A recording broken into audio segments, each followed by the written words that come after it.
I understand that this video might not be for everyone, but I want to talk today about dealing with loss and a specific feeling that I had to tackle after the loss of my dad recently. And this is the feeling of guilt, the feeling of moving on so quickly, the feeling of probably going days without a thought of him, or probably really like in my own terms, like mourning him and getting on with other things in life and just living and moving on.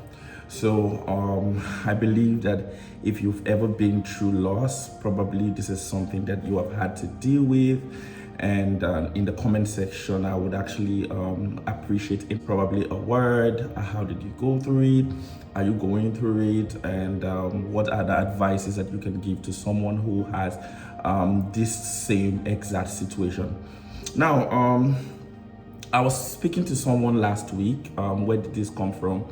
And he reminded me about some of the last words that my dad told me before he passed last year in August 15th.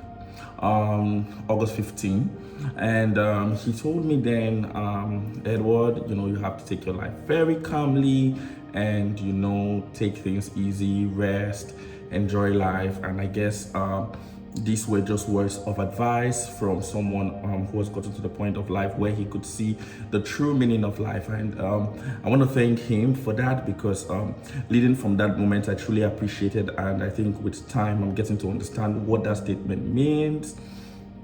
So I was just talking with this person, and I was almost like trying to repeat what my dad said to me, to them, about taking life easy and taking like one step at a time. Then I remembered in the conversation, as I was telling the person, like, wow, it doesn't really feel like I often remember my dad as much as I ought to. Like, it seems like I'm moving on almost too fast, like with going for goals, achieving things and doing things here and there.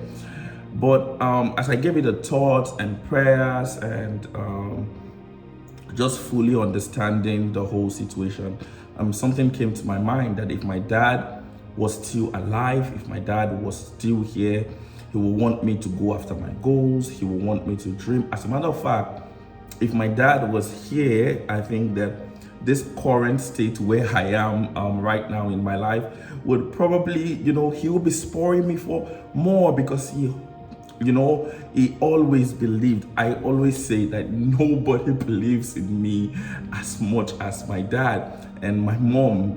How they do. They really do believe in me, especially my dad, for my work.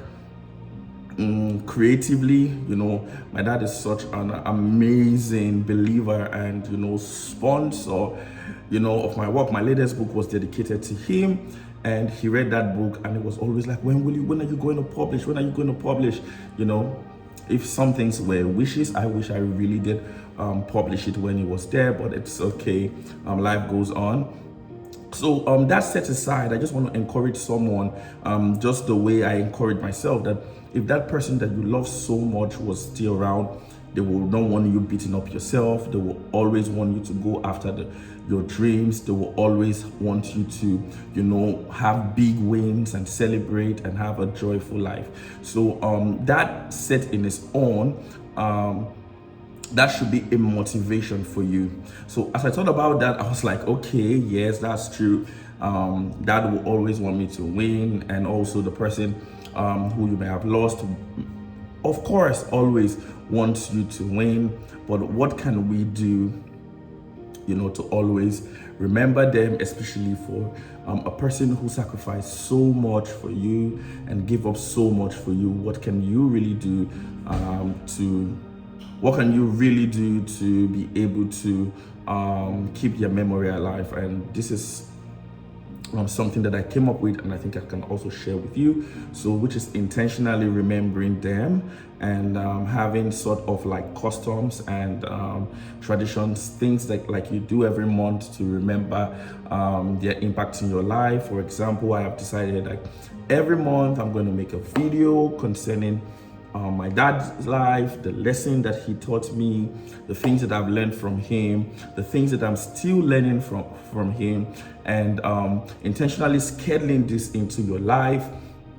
And keeping things like as a memory. Like, for example, I have a shirt that my dad gave me, wearing that shirt on special days, on special occasions, and just keeping tiny little things about them, journaling about them. You can decide to write about them every weekend, every Sunday, every Monday, every Tuesday, making things, putting things in your schedule that can help you remember them. If it's family wise, you can always, probably, if that's okay, you can have times where you discuss fun memories. You can have times where you talk about how well you're doing with grieving and how well you're doing with handling the whole situation. So I guess, like, this is what I have to say concerning this topic. I know that it's something that many people pass through, and they go through the guilt of moving on so quickly. Two things we said. Number one, your beloved will want you to move on. And number two, they will want you to win. And number three, one way that we also can remember them for their love and sacrifice is just to intentionally schedule things that we can do in memory of them. So that's set aside. That's all I have for this video. I hope it was helpful to one or two persons. And if you want to see more video on how to deal with loss and grief, I have them on the channel. I'll leave them in the screen right here, and other videos on my channel as well that you can check. Thank you so much for watching, and I'll see you in my next video. Bye bye. Another thing that I'm doing is that I started journaling about my experience with my dad. It's something that I'm going to publish sometime in the future. So I call it Diary of a Grieving Son. So it's just like my memories of him, some traits that I can see about myself as I'm growing up that I never knew I picked up from him. How to go about grieving situations like this, like handling feelings and emotions like this, etc. So things like this can help you. So you can also start a diary where whenever you remember their memories and interesting things, you can always write them on your phone. This is something you can go through. You can laugh at them, giggle. Sometimes you can cry. It's okay. There's sometimes when I go back to see my dad's conversation with me on my phone, they are golden. And many times where they would text and say, oh, can we talk? It's been a while. And those things, you can go back to those messages. I know sometimes we try to shy away from them because of the emotions that they may stir up, but you have to learn to embrace these emotions as they're part of life, and they're entirely a part of the entire process. So you can also do something like that. Just do what intentionally schedule what will make you remember them and honor their memory as much as possible. Something they've always loved to do that you also like to do, you could pick it up.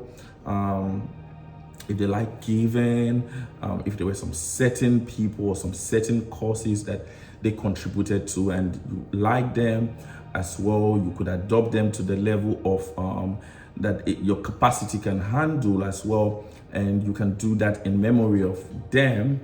And you see that in such a way, you keep their memory so much more active in your mind.